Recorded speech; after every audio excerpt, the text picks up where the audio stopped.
according to the ex-royals, this really was the final insult for them, because seemingly this public knowledge that they'd been, shall we say, politely removed, asked to pack up, go, disappear, whatever you want to call it, from that extensive cottage that they claim was too small. And if you remember that Oprah Winfrey could not believe that they were living in on the Windsor estate.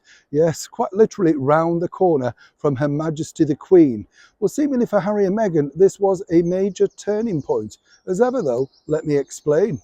Hi, good morning. Nice to see you. Hope you're well. Let's have a big wave today, wherever you are.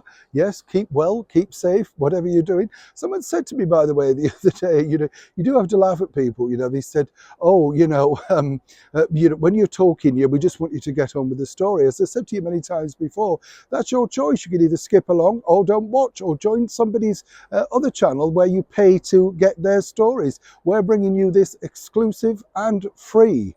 Absolutely free. You don't have to pay for anything.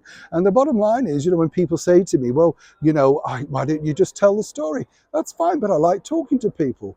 And the people out there, literally, as Norma Desmond said, in the dark, I consider good friends. We've made many good friends on this channel. It's truly nice to have all of your comments coming back, because it really means a lot to find out exactly what you enjoy, what you don't enjoy. For those that don't like it, or indeed find it too boring for them, and if you do write negative stories or indeed use bad language, we simply very quickly remove you. I just thought I'd let you know. Back as ever to your royal breaking story of the day.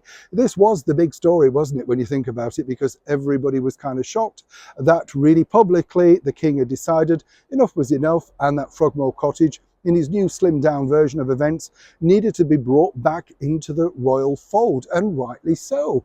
Harry and Meghan were basically claiming that they needed a London base, but literally on royal grounds, a place where they don't feel particularly comfortable, and more importantly, have never really wanted to return too much for.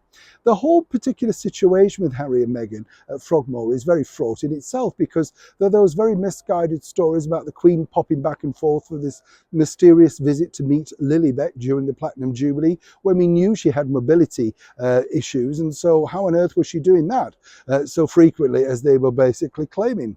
But the bottom line, according to that good source, is that Meghan finally had enough.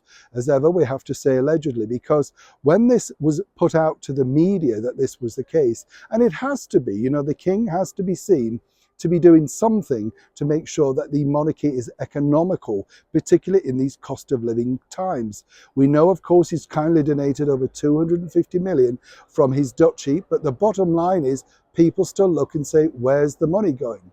Now, according to that good source, for Harry and Meghan, this was way too public, way too final. Who leaked it? They want to know.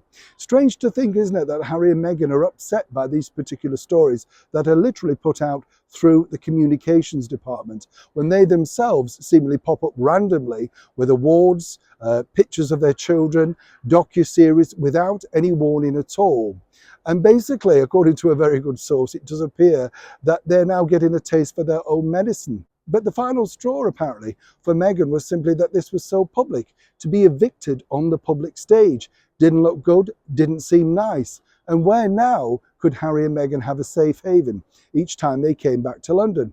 As we now know, Charles has offered them the opportunity with notice to stay at Buckingham Palace. But seemingly, that's not good enough either. And as we told you before, looks like Harry and Meghan now could be looking for their own little pad somewhere in the very heart of London. Let's hope that has good security too, because as they pointed out, they didn't feel safe each and every time they came back to London.